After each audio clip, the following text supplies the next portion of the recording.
আবারও দেশ সেরা আনন্দমোহন কলেজ। 2024 সালে একাদশ শ্রেণীতে ভর্তির জন্য একটি আসনের বিপরীতে আবেদন করেছে 50 জন শিক্ষার্থী। আনন্দমোহন কলেজ বাংলাদেশের ময়মনসিংহ শহরে অবস্থিত একটি উচ্চ শিক্ষা প্রতিষ্ঠান। 1908 সালে প্রতিষ্ঠিত হয় কলেজটি। জাতীয় বিশ্ববিদ্যালয়ের অধিভুক্ত এই কলেজটিতে 1977 সালে স্নাতকোত্তর শিক্ষা কার্যক্রম প্রবর্তিত হয়।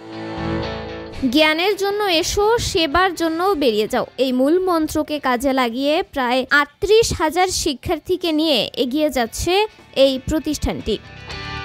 এবছর একাদশ শ্রেণীতে ভর্তির জন্য সারা দেশে কোনো শিক্ষার্থী পায়নি 222টি প্রতিষ্ঠান। মোট আবেদন করেছে 13,35,000 শিক্ষার্থী। এর মধ্যে প্রতিষ্ঠান পেয়েছে 12,87,000 শিক্ষার্থী। দেশ সেরা কলেজগুলোতে আবেদনের পরিমাণ সবথেকে বেশি। এর মধ্যে আনন্দমোহন কলেজের আবেদনের সংখ্যা 49,000, যার বিপরীতে রয়েছে 981টি আসন, অর্থাৎ এক আসনের বিপরীতে রয়েছেন 50 জন শিক্ষার্থী।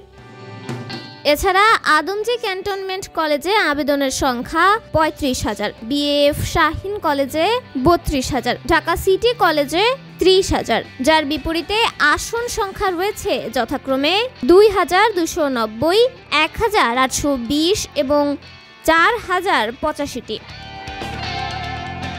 তন্নি শিকদার, দৈনিক সকালের দুনিয়া।